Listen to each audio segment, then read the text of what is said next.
저는 오늘서부터 7주간 동안 가드레일 시즌2 이런 설교를 하게 될 것입니다. 오늘은 안전지대를 세워라. 따라해 보겠습니다. 안전지대를 세워라. 우리가 매일같이 자동차를 운전하고 출근을 합니다. 그럴 때마다 우리 시선에는 잘 들어오지 않지만 우리의 생명을 묵묵히 지켜주는 안전지대 시설이 있습니다. 바로 가드레일입니다. 이 가드레일은 존재하는 목적은 오직 한 가지입니다. 차량이 도로를 벗어나 위험한 낭떠러지로 추락하거나 반대편 차선으로 넘어가 정명 충돌하는 최악의 상태를 막아주기 위한 최고의 시스템입니다. 그런데 이 가드레일은 아주 흥미롭고 철학적인 특징이 있습니다. 가드레일은 절대로 절벽 끝, 즉 위험지대에 아슬아슬하게 설치하지 않았다는 사실입니다.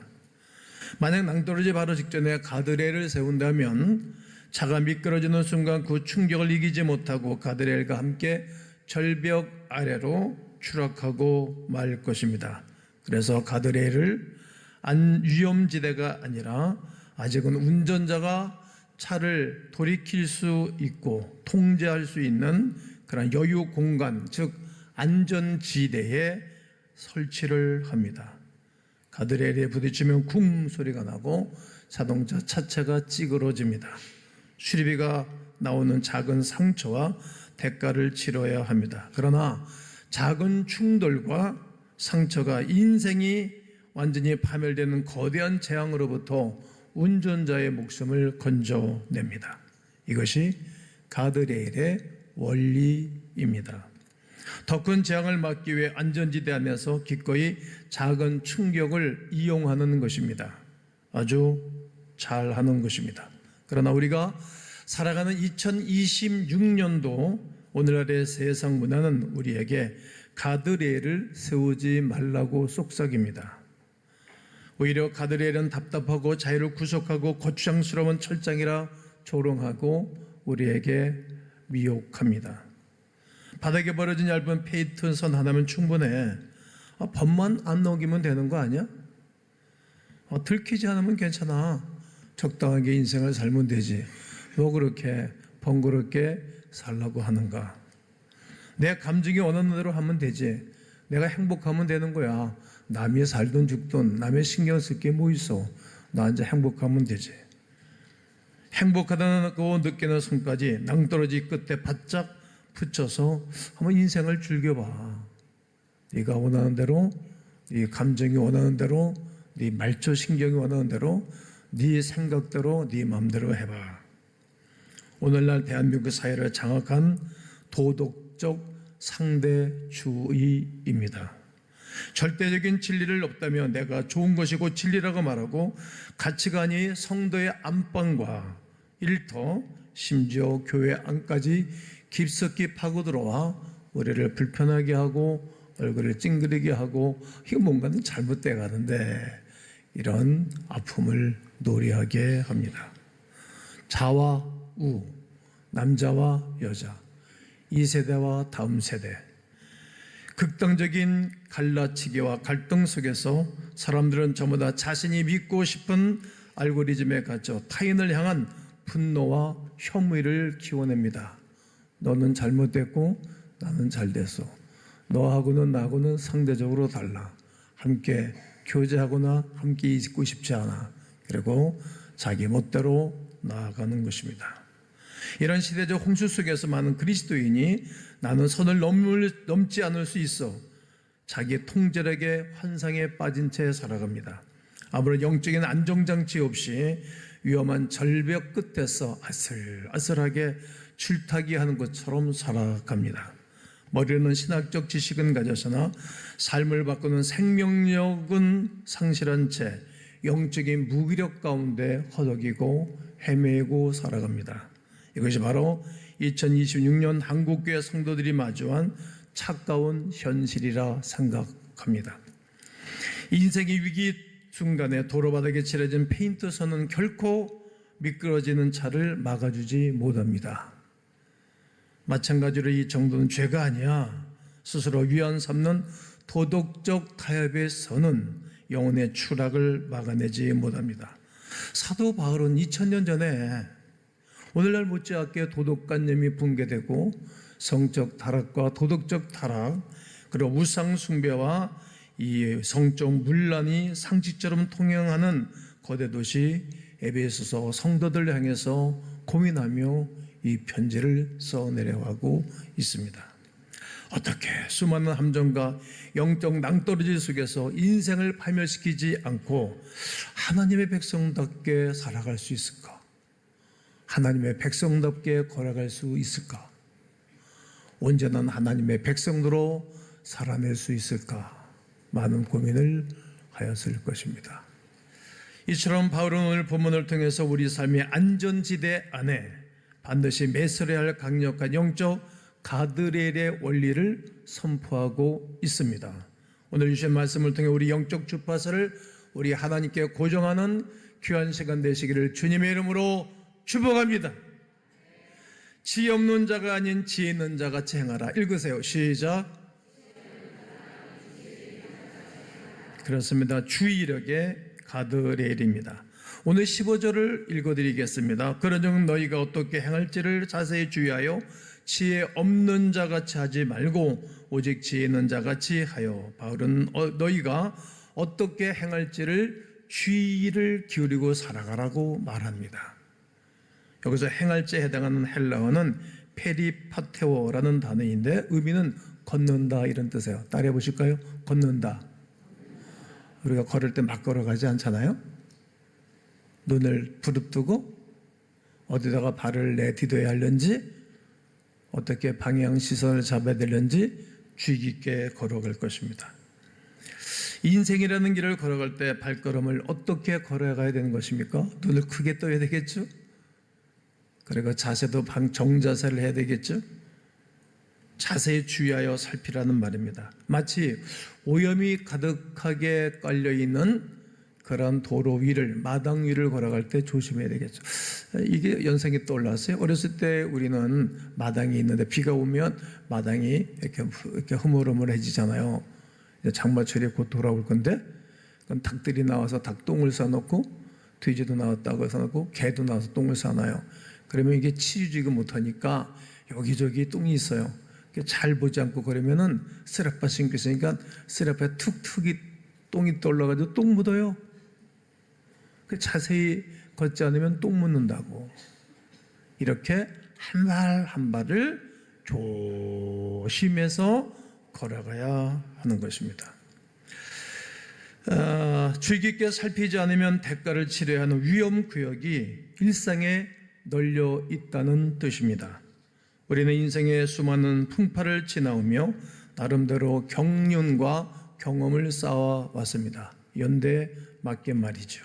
그러다 보니 내면 깊은 곳에 은밀한 영적 자만심이 자리 잡기 시작하였습니다.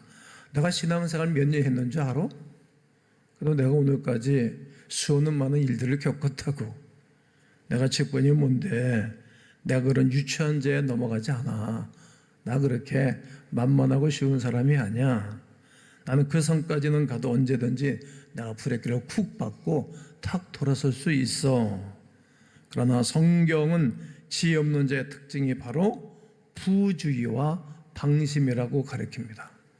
부주의하면 반드시 넘어집니다. 방심하면 누구든지 망가지는 것입니다. 성도 여러분의 발걸음을 위협하는 은밀한 위험지대는 어디입니까? 반드시 각자에게 주어진 상과 조건 속에 위험지대는 있을 것이라 생각합니다. 그것은 우리의 일상을 장악한 디지털 알고리즘이 되기도 합니다. 스마트폰을 켜서 나에게 편한 정치 뉴스를 계속 보게 되어지면 편협적인 사람이 됩니다. 자극적인 소통의 창에 빠져들어갈 때 우리는 주의력을 잃어버리게 됩니다. 내 안에서 다른 세대의 분노가 막 튀어 올라오는 것입니다. 진영이 다른 사람의 행위에 대해서 내가 거부하고 내 영혼이 거칠어지고 내 숨소리가 거칠어지고 내 눈살이 일그러지고 얼굴 자체도 일그러지고 얼굴 균형도 바뀌어집니다. 이웃을 향한 정죄와 혐오가 자라나고 있다면 여러분 이미 영적 낭떠러지 끝으로 미끄러지고 있다는 사실을 알아야 됩니다. 지혜 있는 자의 영혼은 지금 어디로 흘러가고 있는지를 정확히 살펴보아야 합니다. 발밑을 자세히 살펴야 되는 것입니다. 성도 여러분, 나는 괜찮아. 이런 영적 자만심에서 벗어나야 됩니다. 착각입니다. 내 주의력과 생각의 영역에 철저한 안전지대를 확보하는 성도 여러분 되기를 주의 이름으로 축복하고 권면합니다. 그리고 세월을 낚기라 때가 악하니라. 읽으십시오. 시작. 분별력의 가드레일을 쳐야 됩니다. 바울은 시대를 분별하라고 촉구하고 세월을 아껴야 된다라고 권면합니다. 이 구절을 문자 그대로 번역하면 너의 시간을 건져내라, 대가를 지불하고 다시 사오라는 뜻입니다. 마치 시장에서 비싼 물건을 값을 지급하고 물건을 사와서 내 것을 삼듯이 말입니다. 악한 시대의 흐름 속에서 무가치하게 흘려보내는 우리의 시간과 인생을 거룩한 목적을 위해서 건져내야 한다는 말입니다. 거룩한 목적, 하나님의 목적을 위하여서 흘러가는 시간을 다시 사와야 됩니다. 강력한 분별력의 선포입니다. 왜냐하면 우리가 살아가는 때가 매우 악하기 때문입니다. 2026년 대한민국 사회의 악함은 극단적 개인화와 공동체 붕괴로 나타납니다. 극단적인 개인화요. 극단적 개인화요. 내가 왕인 거예요. 내가 주인인 거예요. 그리고 공동체 붕괴입니다. 여러분, 국가를 붕괴시키면 국가가 존재하겠습니까? 교회를 붕괴시키면 나 잘났다고 똑똑하다고 내 마음대로 이탈하고 그러면 그 교회가 존재하겠어요? 부부도 마음에 안 드는 거 많아요. 지난주에 부부에 대해서 설계했지 않습니까? 그 사단의 조롱에 넘어가서 그 가정 파탄나는 거예요. 힘들고 어려워도 붕괴에 가담으면 못 쓰는 거예요. 잠언서에서는 그렇게 말하지 않습니까? 담을 헐지 말아라. 담 헐다가 뱀에 물려서 죽는다. 담 속에 뱀이 있는 거예요. 헐으면 안 되는 거예요. 어떤 일이 있어도 공동체를 붕괴하는 것은 악한 것입니다. 개인주의가 팽배하다 보니까 여러분 결혼도 요즘은 늦게 하고 결혼 늦게 하고 난 다음에 애들도 안 나는 거예요. 3년, 5년, 10년. 그러다 애가 안 생기는 거예요. 여러분 애를 안 낳으면 국가 붕괴되는 거예요. 이게 귀신의 장년에 넘어가는 거예요. 3버 세대, 5버 세대. 왜 포기를 해 글쎄? 애를 많이 낳으면 이 나라 잘 됩니다. 여성들이 아멘해야 됩니다. 여성들이 극단적인 붕괴, 공동체 붕괴라는 거예요.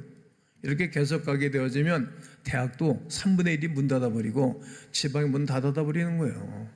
집값도 점점 하락하고 일본적 나지 않겠어요? 미래가 없는 거예요. 오늘에서부터 기도하세요. 하나인 가정들은 둘씩 더 낳고 둘씩 있는 사람은 셋 더 낳고 왜 아멘을 또 안 오고 아이고 좀 제발 부탁할게요. 그래야 나도 행복하지. 붕괴, 공동체 붕괴는 악한 거예요. 제가 미국을 공부를 많이 했어요. 영국도 공부해보고. 근데 미국이라는 나라는 아주 합리적인 나라예요.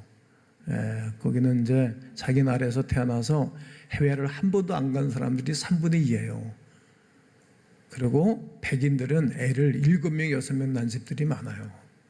왜? 성경이 그러니까 창대하고 번성하라 그랬으니까.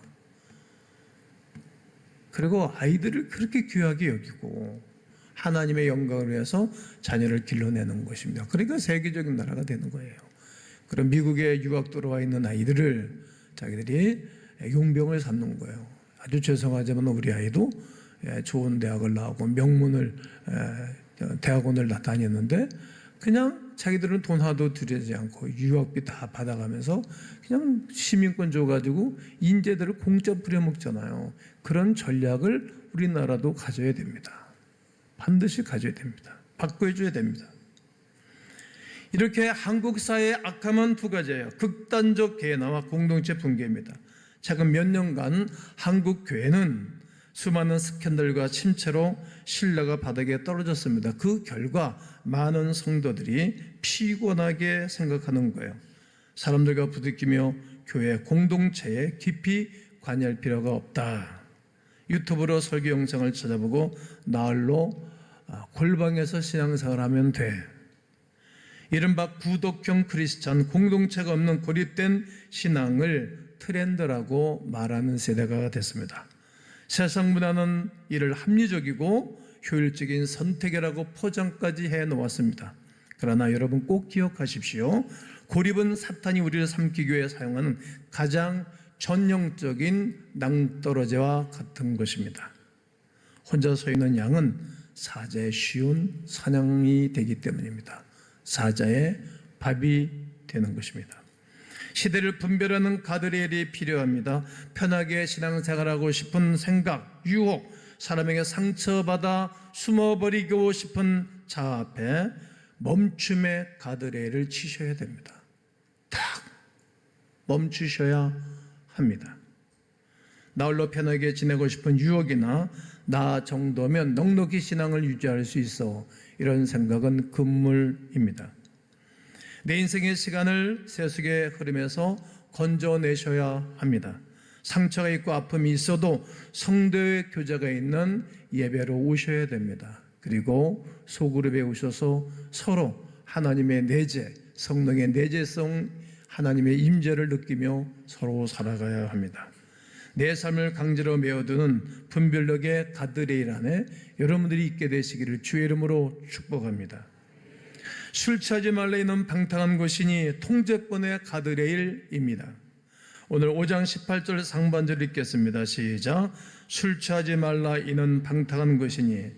바울은 구체적인 술 예화를 들고 나오면서 설명하고 싶었습니다. 바울은 술 마시지 않았던 사람입니다.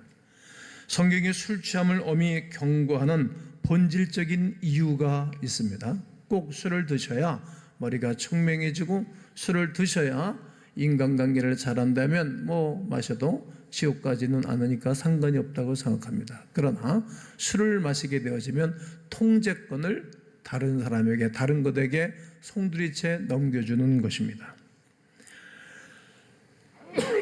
취함이라는 상태가 내 인생의 통제권과 주도권을 내가 아닌 다른 대상에게 통째로 넘겨버리는 비극을 낳는 것입니다. 성경은 그것을 방탕한 것이라고 정의해 줍니다. 방탕의 헬라어는 아소티아라는 단어인데 조절 기능을 상실하여 스스로 멈출 수 없는 통제력 상실의 상태, 이렇게 소개합니다. 오늘 이 시간 예배당에 앉아 계신 성도님들 중에 술의 곤돌의 만들에 대해서 자기의 통제권을 잃은 분은 한 분도 없을 것이라 생각합니다. 우리 영혼을 혼미하게 만들고 마비시키는 합법적인 독주가 인생 전방에 가득한 세상입니다. 가장 대표적인 것이 무엇입니까? 노후불안입니다.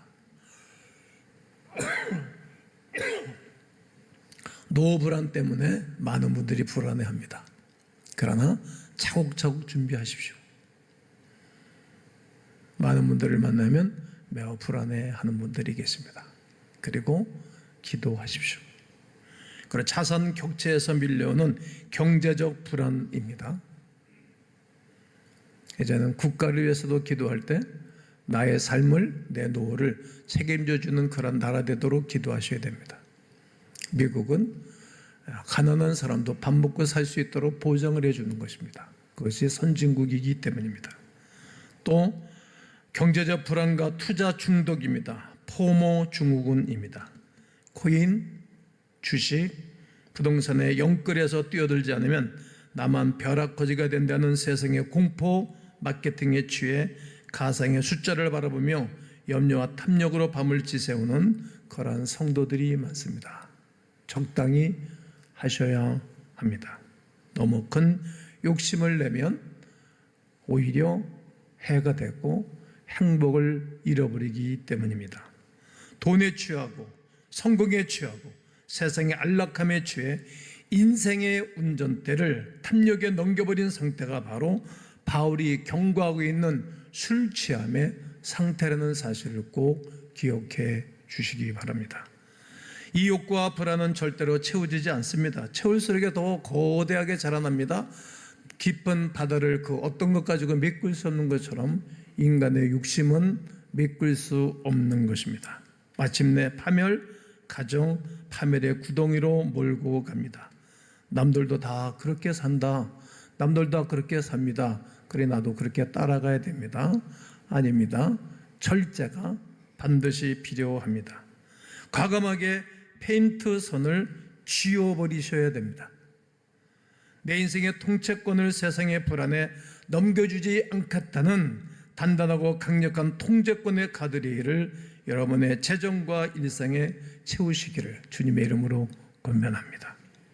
사랑하는 성도 여러분, 오늘 우리가 내가 조심해야지, 내가 늘 경계해야지, 내가 경계선을 잘 지켜야지 하는 인간적 의지와 결심은 너무나 쉽게 종이참처럼 찍찍 찢어 나갑니다. 저도 그래봤습니다.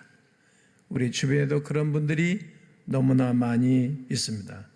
우리의 무기력한 결심을 뛰어넘어 내 삶의 안전지대를 완벽하게 방해해줄 유일한 대안이 오늘 성경 본문에 있는 것입니다. 어떤 것입니까? 18절 하반절에 오직 성령으로 충만함을 받아라. 시작. 한 번 더. 한 번 더. 그렇습니다. 성부, 성자, 성령 되신 성령 하나님이 내 심령에 채워질 때, 내 가정에 채워질 때, 나의 재정에 채워질 때에 우리를 안전하게 인도하시고 보호하시는 생명의 가드레일이 여러분과 저를 지켜주실 줄로 믿습니다. 양성도로 아멘. 할렐루야. 이를 위해 오늘 우리는 우리 백석교단이 전 세계와 한국교회의 가슴을 치며 선포하는 개혁주의 생명신학 7대 실천 운동 중 하나인 신학 회복운동으로 나아가야 합니다. 개혁주의 생명신학은 외칩니다. 신학은 학문이 아니다. 머리로만 분석하고 교리적으로만 달달이 오며 눈물과 삶의 순종을 잃어버린 차가운 신학자들은 도로 바닥에 그려진 얇은 페인트 선과도 같습니다. 그것은 아무런 생명력이 없어 영혼의 추락을 막아내지 못합니다. 예수 그리스도의 십자가 복음만이 지식의 상자를 거쳐 사변에 되어버린 이 시대의 영적 게으름을 하나님 앞에서 철저히 회개해야 합니다. 신학은 학문이 아니라 내 삶을 송두리 때 뒤흔들고 지배하는 예수 그리스도의 생명의 말씀입니다. 그 말씀이 나를 생명을 인도하고 내 영혼을 새롭게 하시는 것입니다.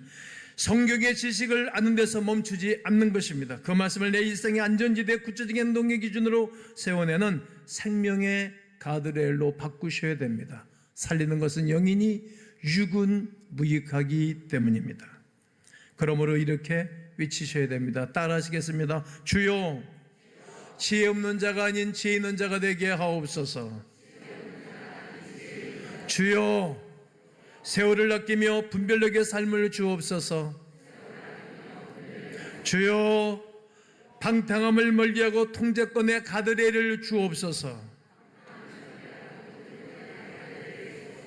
살아있는 복음의 생명의 말씀으로 내 영혼이 살아나고 다른 사람이 살려내는 생명운동하는 거룩한 하나님의 백성들이 되시기를 주님의 이름으로 축원합니다. 축원합니다.